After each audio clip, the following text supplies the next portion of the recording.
On n'en doute pas parler.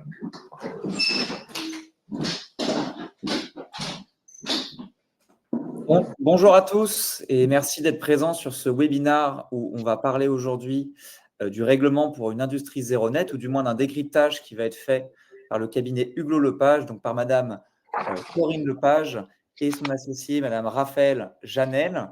Et donc, en brève introduction, donc c'est un webinaire qui est fait en partenariat avec le cabinet et avec Doctrine. Et pour ceux qui ne connaissent pas encore Doctrine, c'est effectivement un outil d'intelligence juridique dont l'objectif est de mettre à bon escient la technologie et l'intelligence artificielle dans le traitement de toute la donnée juridique, mais également le droit de l'Union européenne qui sera couvert aujourd'hui, pour donner aux professionnels du droit une vision exhaustive, simple et surtout digeste de l'information dont ils ont besoin dans leur dossier, et ce de façon très exhaustive. Donc je vais laisser la main à Corinne et à Raphaël pour vous parler de ce sujet passionnant. Et si vous avez des questions, évidemment, n'hésitez pas à les poser. On essaiera de prendre 15 minutes à la fin, donc autour de midi, pour y répondre. Et voilà, je laisse le soin, je laisse l'antenne à Madame Lepage et son blog. Merci à tous. Merci beaucoup.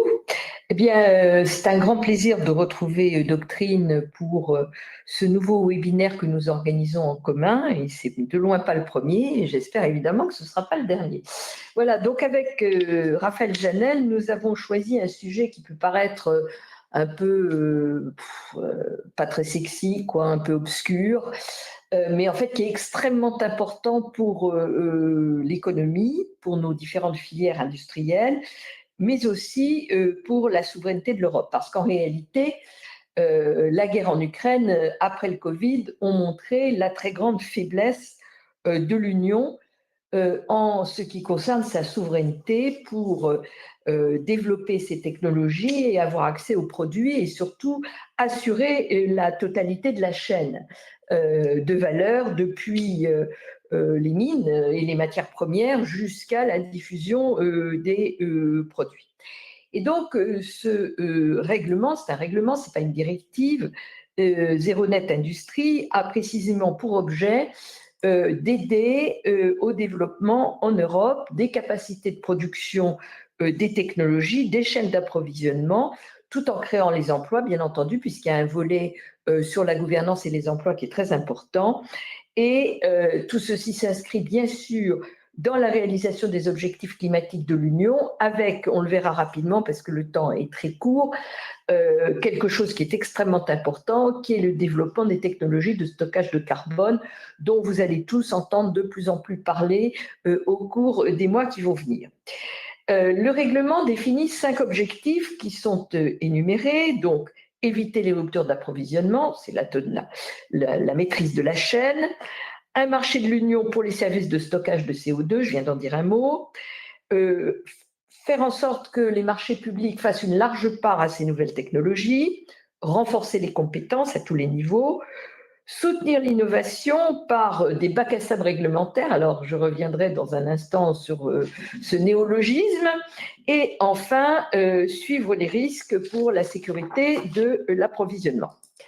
L'article 4 va énumérer 19 technologies qui sont concernées, que je n'ai pas le temps d'énumérer, mais que vous retrouverez, dont les technologies liées aux renouvelables, les technologies de stockage et de transport de carbone, qui est vraiment au cœur du dispositif et qui mériterait en fait un webinaire quasiment à lui tout seul, tant je pense que les questions de carbone sont essentielles, et du reste, je crois que nous en avions fait un il y a quelques mois sur le sujet.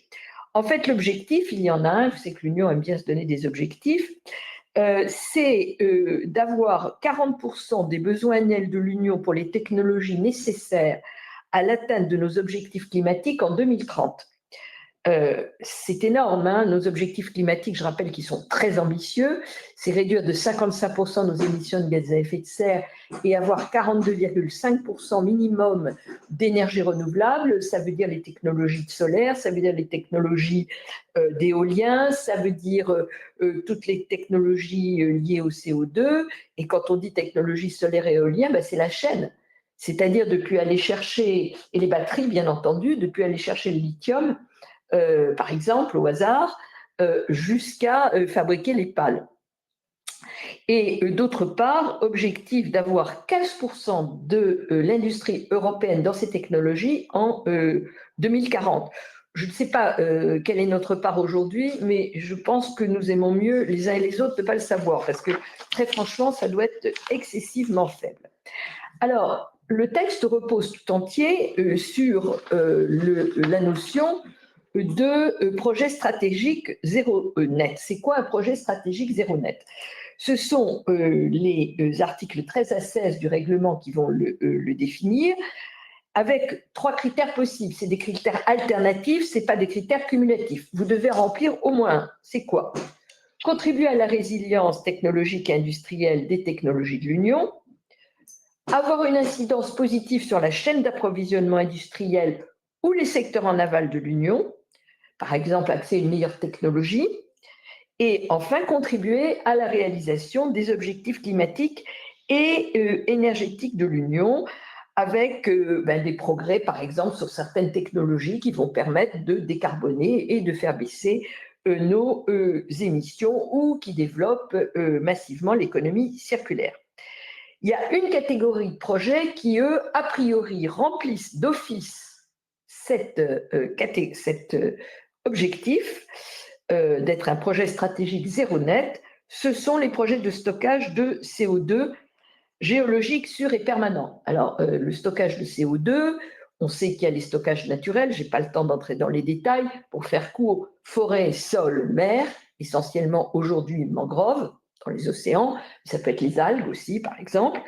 Et puis, il y a les stockages technologiques, dont le stockage en souterrain, pour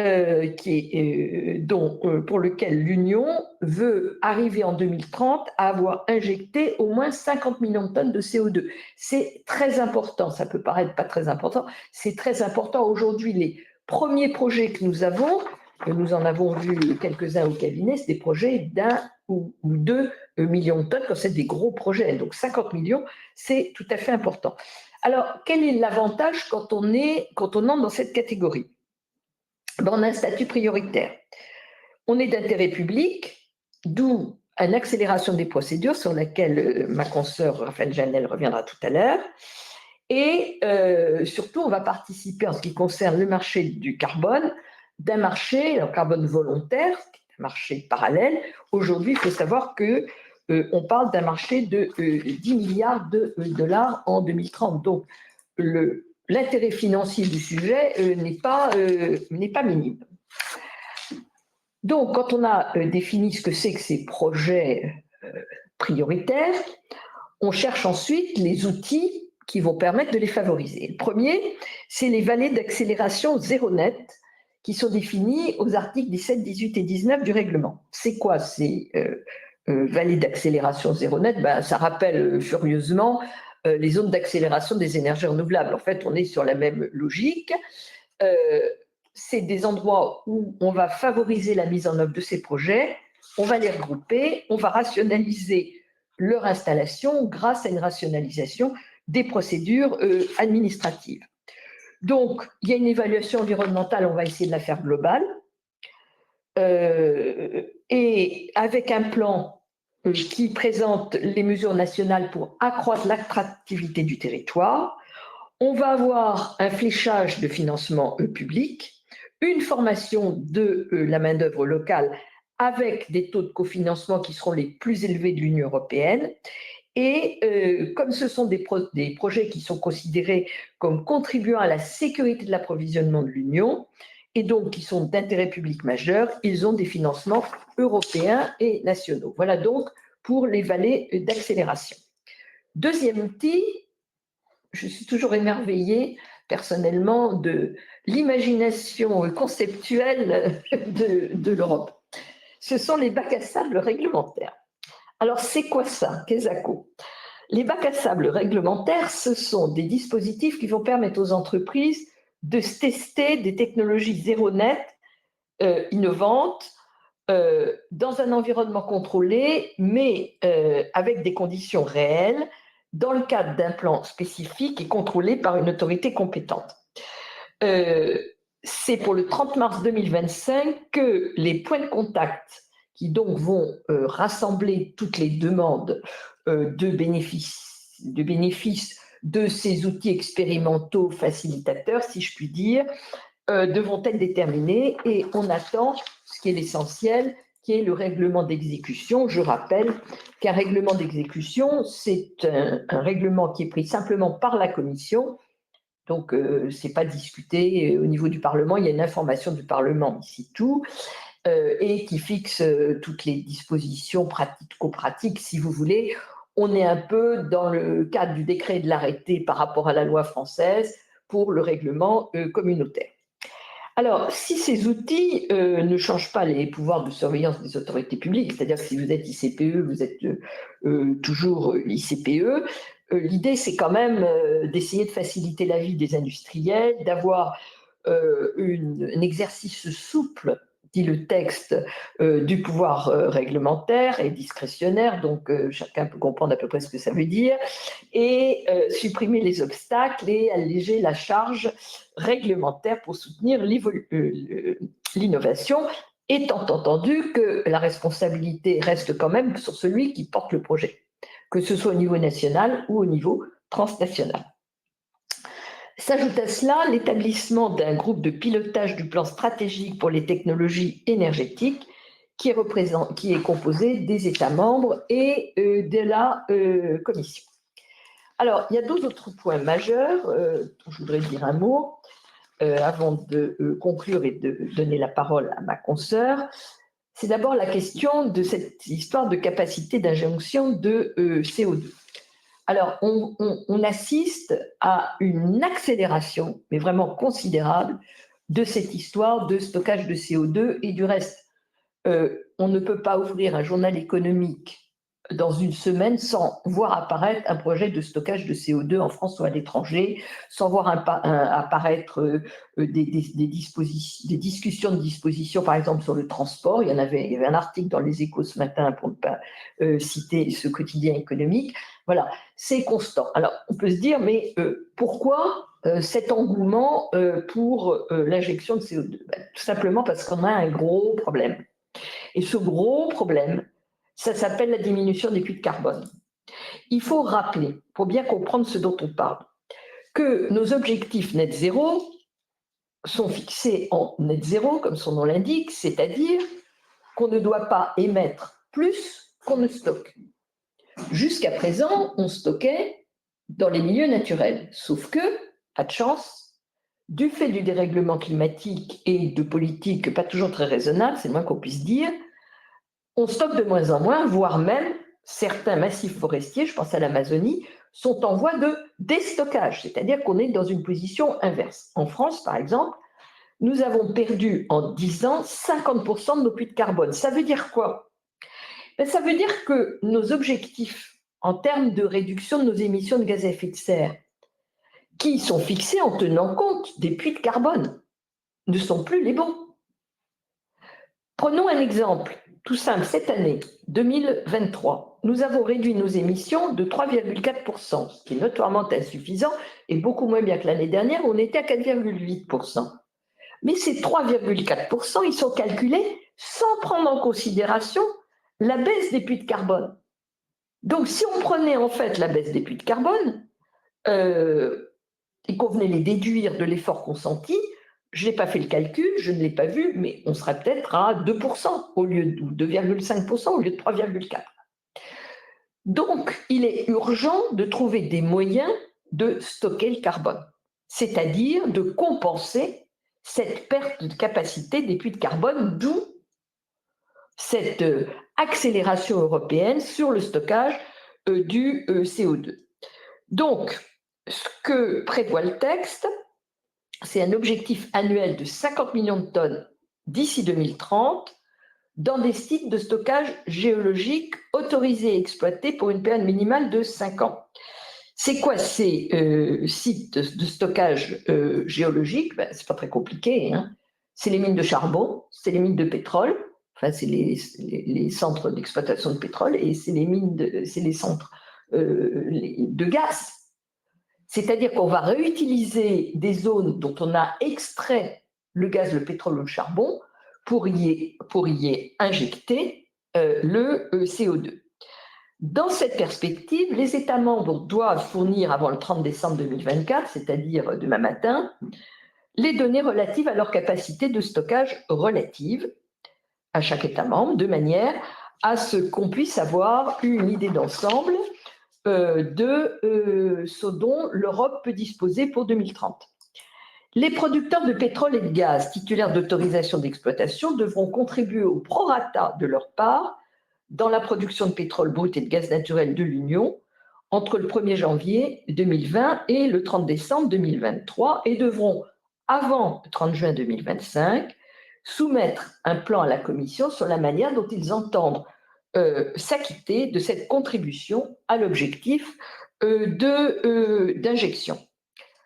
Parallèlement, la Commission réalise une évaluation du fonctionnement d'un marché de CO2, qui est donc un nouveau marché de CO2 qui vient s'ajouter aux EQTS, c'est-à-dire aux quotas d'émissions, dont je rappelle qu'ils vont être complétés l'année prochaine par ce qu'on appelle les ETS2, c'est-à-dire les quotas d'émissions sur la mobilité et l'immobilier.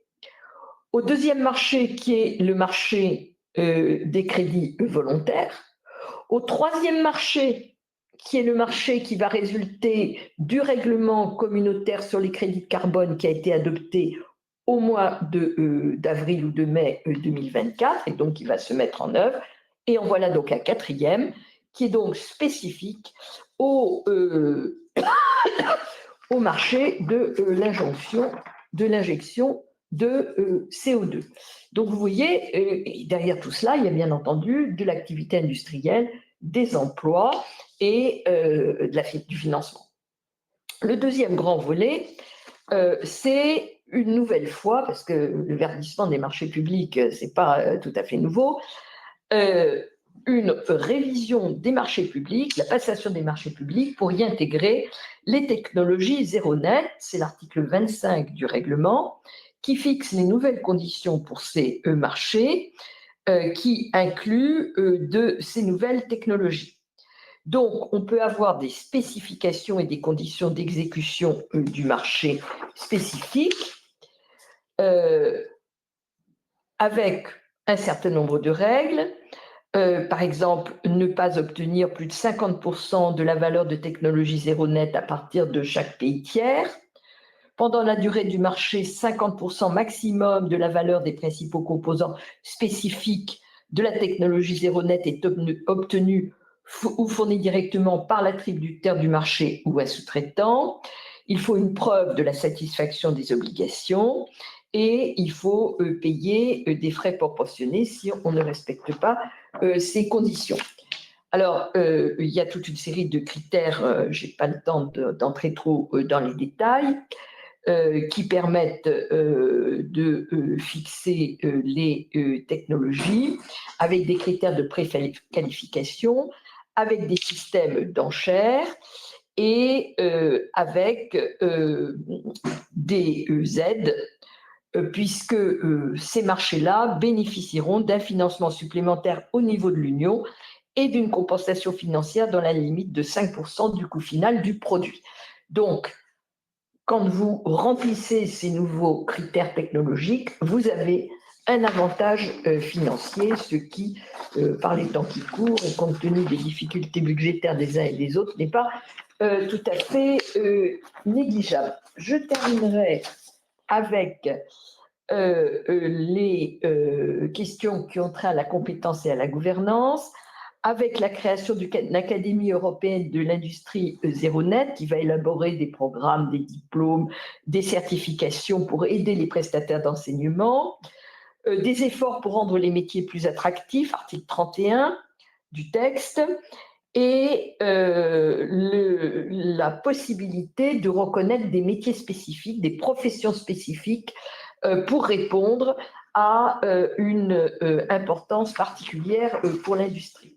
Enfin, est créée une plateforme Euro Zéro Net qui doit soutenir et compléter l'action des États membres dans le cadre du déploiement des compétences, qui va donc suivre les académies pour voir l'offre, la demande. Donc, c'est vraiment très centré sur l'emploi, à la fois dans le domaine de la formation, de l'obtention des diplômes, de la qualité des diplômes, mais aussi du suivi des emplois, de l'aide en faveur des jeunes, de l'aide en faveur de l'offre, c'est-à-dire des PME. Voilà à peu près l'essentiel de ce que je voulais vous dire, en soulignant que vous avez un chapitre 8 qui précise les règles de suivi de tout le système mis en place, parce qu'il ne suffit pas de créer un nouveau système, encore faut-il qu'il fonctionne, qu'il donne des résultats, et c'est l'objet du suivi. Voilà, je m'arrête là et passe la parole à ma consoeur Raphaël Janel pour les règles de simplification. Bonjour à tous, Madame Lepage. Alors oui, je vais parler des règles de rationalisation des procédures environnementales qui sont fixées par ce règlement européen, dont je rappelle il est d'application directe en fait en droit français notamment. Donc ça va contraindre immédiatement nos administrations.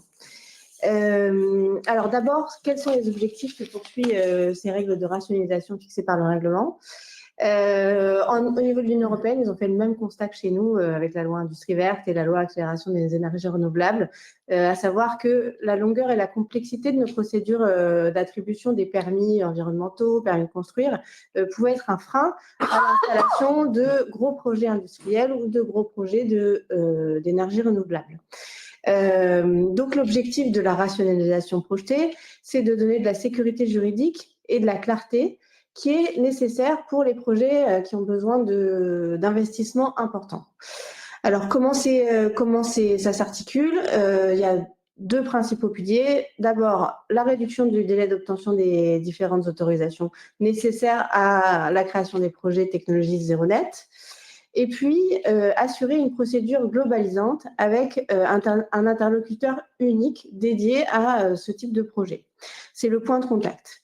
Et le tout sans évidemment baisser le niveau de protection de l'environnement dans l'Union européenne. Alors, je reviendrai sur les projets qui sont concernés, les modalités de la rationalisation des procédures, et puis on reviendra sur qu'est-ce que ça change pour nous en France, parce qu'on a déjà fait des choses. Alors, qu'est-ce qu'il y a comme quels projets sont concernés ? Les projets, c'est les projets de décarbonation, des industries qui sont grandes consommatrices d'énergie. Donc, ça va être les industries de l'acier. Elles sont listées dans le règlement, de l'acier, de l'aluminium, métaux non ferreux, pâte à papier, le verre, céramique, il y en a plusieurs. Et puis, les projets de développement de technologies vertes. Les technologies vertes, les technologies zéro net, elles sont listées dans le règlement aussi, comme l'a dit Madame Lepage. Moi, je relève notamment, par exemple, les batteries, les technologies de réseau, les technologies durables de biogaz et de biométhane, et puis les technologies solaires, l'éolien, enfin, voilà, ce qu'on connaît maintenant bien. Il y a une définition du projet de production de technologie zéro net, parce que c'est à ces projets-là qu'on va appliquer la rationalisation des procédures. Alors, qu'est-ce que c'est ? C'est un projet d'installation ou d'extension commerciale ou un projet de réaffectation d'une installation existante pour produire des technologies net zéro ou un projet de décarbonation d'une industrie grande consommatrice d'énergie. Donc, on a ces projets de production de technologie net zéro et on a également les projets stratégiques zéro net dont a parlé Madame Lepage tout à l'heure et qui se rapprochent de nos projets à nous, des projets industriels d'intérêt national majeur, de la loi Industrie verte. Je reviendrai là-dessus à la fin de mon intervention. Donc voilà, on a ces deux types de projets. Et alors, quelle rationalisation ? Les procédures sont fixées aux articles 6 à 12 du règlement. Alors d'abord, il y a ce point de contact unique. Donc les États membres doivent désigner d'ici au 30 décembre 2024 un ou plusieurs points de contact, donc au niveau national ou local, pour être l'interlocuteur unique d'un porteur de projet. Son rôle, ça va être de faciliter et de coordonner la délivrance des permis environnementaux, permis de construire, tout ce qui est requis pour le déploiement des projets zéro net. Et les échanges devront pouvoir se faire sous forme électronique. On connaît déjà tout ça, nous. En France, le point de contact unique n'a pas été désigné. Hier, en tout cas, je ne l'ai pas trouvé. Mais donc, il est probable que ce soit le préfet, comme c'est le cas déjà aujourd'hui pour, par exemple, les projets d'intérêt national. Il devra être doté, ce point de contact unique, d'un personnel qualifié en nombre suffisant, de ressources financières, techniques et technologiques, parce qu'il va devoir apporter un accompagnement consistant. Et il devra être facilement identifiable par un site internet, par une page internet, qui lui sera dédié et qui devra comporter, et c'est là où c'est intéressant pour un porteur de projet, peut-être qui ne connaît pas les procédures en France ou étranger, il faudra qu'il y ait des informations sur la procédure d'obtention des permis, les informations à produire pour demander ces permis, sur les litiges, la résolution amiable des litiges, donc pour pouvoir bien anticiper toute la procédure et les risques du projet, les services bancaires et d'investissement, les possibilités de financement à l'échelle européenne et les services de soutien aux entreprises en matière de fiscalité et de droit du travail. Il y a aussi une assistance administrative aux porteurs de projets par les États membres qui est prévue par le règlement. Donc, les États membres devront apporter aux porteurs de projets une assistance quant au respect des obligations administratives et de communication qui lui sont applicables. Une assistance dans l'information du public pour faciliter l'acceptabilité des projets. Et puis, une assistance tout au long de l'octroi du permis, et notamment pour les PME. C'est précisé explicitement. L'autre pilier de cette rationalisation des procédures, c'est la fixation d'un délai restreint de procédure d'octroi des permis. L'objectif, c'est de passer de 12 à 18 mois, de réduire à 12 mois ou à 18 mois le délai d'obtention de toutes les décisions qui permettent la mise en œuvre des projets.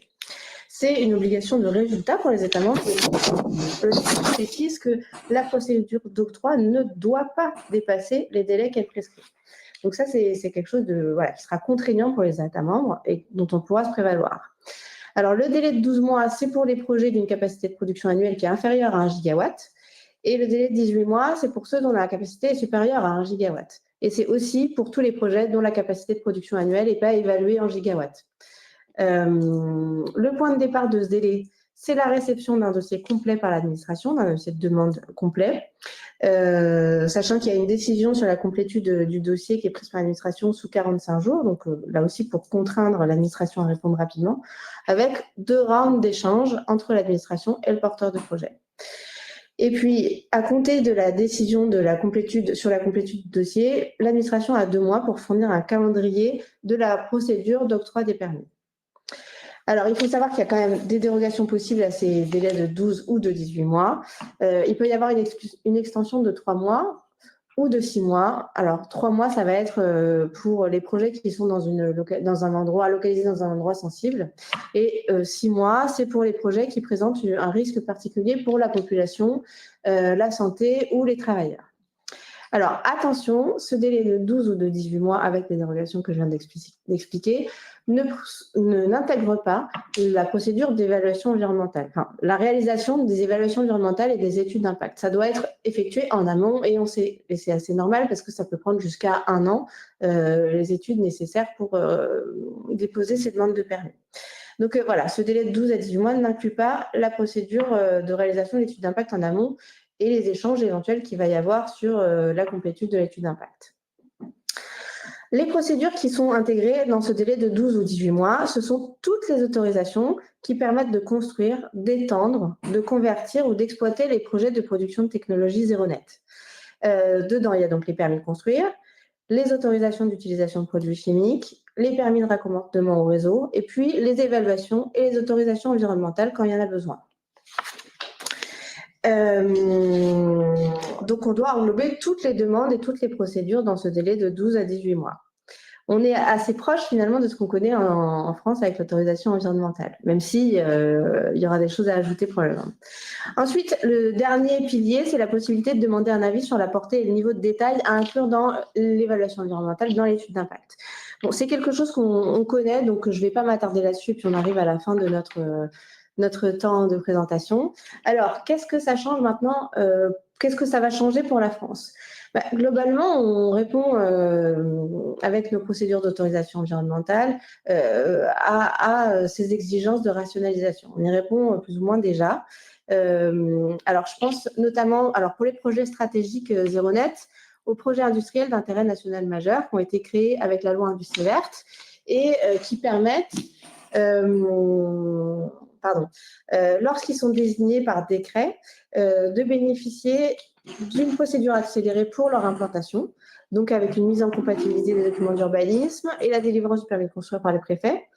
Il y a aussi une reconnaissance pour ces projets-là anticipée de la raison impérative d'intérêt public majeur quand il y a besoin d'une dérogation espèce protégée. C'est également quelque chose qui est prévu dans le règlement Industrie Net Zéro, qu'on a une possibilité de reconnaître à ces projets 7 raisons impératives d'intérêt public majeur. Et puis, on l'a vu voilà, en juillet, il y a 4 projets en France, à ma connaissance, qui ont été désignés projets industriels d'intérêt national majeur. Dedans, il y a la mine de lithium. Donc, les mines ne sont pas concernées par ce règlement Industrie Net Zéro. C'est l'objet du règlement matière stratégique, donc d'avril 2024. En revanche, on a une usine de production de panneaux photovoltaïques qui a été déclarée par décret projet d'intérêt national, un projet de recyclage moléculaire de plastique. Donc, pour moi, on est typiquement dans le type de projet stratégique industrie net zéro, et on a une procédure qui est assez similaire à ce qui est déjà prévu par la France. Bon, voilà ce que je peux dire sur les changements en France. Et puis, on a l'autorisation environnementale. La procédure d'obtention a été réformée en juillet et la réforme entrera en vigueur au 22 octobre prochain. Et ça prévoit déjà, l'objectif de cette réforme, c'est d'enserrer la délivrance des autorisations environnementales avec donc toutes les autorisations qui sont portées, dont le permis de construire pour l'éolien, par exemple, dans un délai de 12 mois. Donc, on est presque dans les clous, je dirais, de ce que prévoit le règlement Industrie Net Zéro. Voilà ce que je peux dire. Alors, peut-être qu'il y a des questions. Est-ce qu'il y a des questions? Voilà, nous avons été, Raphaël et moi, d'une ponctualité parfaite. Hein. Une demi-heure. Il est 12h01, effectivement, c'est extrêmement ponctuel. Alors, j'ai regardé s'il y avait des questions. On est en attente. N'hésitez pas, hein, vraiment, à les poser. C'est l'effet du vendredi midi, ça, c'est pas contre vous, mesdames. Il faut dire que c'est très dense, hein, quand même. Ah non, mais c'est dense, mais c'est un sujet d'actualité. Je suis allé regarder dans Doctrine, vous voyez, voir s'il y avait déjà du contenu associé. Et effectivement, c'est tout nouveau, parce qu'il y a quelques praticiens qui ont rédigé sur le net des contenus autour de ce règlement, mais il n'y a évidemment aucune jurisprudence encore d'application. Non, ça vient de... Voilà. Non, il faut laisser le temps à l'administration française, aux États membres de se mettre en conformité avec ce règlement, d'adapter les procédures pour répondre aux exigences du règlement. Nous-mêmes, on a publié sur le sujet, on a publié sur Industrie verte, enfin sur les textes français, donc on a un peu contribué, mais maintenant, il faut que ça se mette en œuvre. Puis on contribue. Ah, il y a Luc qui pose une question. Quel est le 4e projet d'intérêt majeur? Ah, Raphaël. Je l'ai plus en tête. Vraiment, je ne saurais pas vous le dire comme ça. Et puis d'ailleurs, n'hésitez pas à aller regarder le développement des réseaux pour une zone. C'est pas Fos du Havre ou peut-être Fos, ouais. Développement des réseaux. Et Luc complète sa question. Et le projet de fabrication de Panevax PV, c'est Carbon à Fos. Je n'ai pas compris. Je vous laisse peut-être apporter votre lumière. À l'usine de production de panneaux photovoltaïques, est-ce que c'est celle de Carbone à Fos? C'est possible. Mais en fait, ça a été publié, c'est des décrets qui disent quels sont les projets qui sont d'intérêt national majeur et qui donnent le lieu et le nom et la consistance du projet.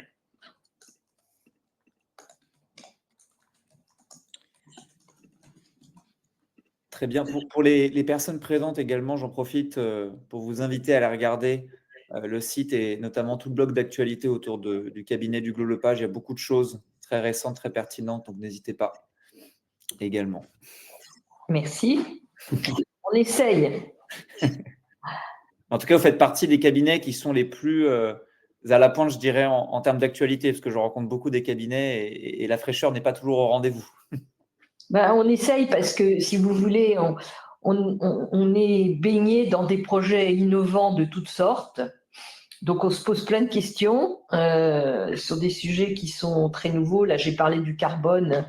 Là, on a beaucoup de choses sur ce sujet qui est vraiment un sujet tout neuf.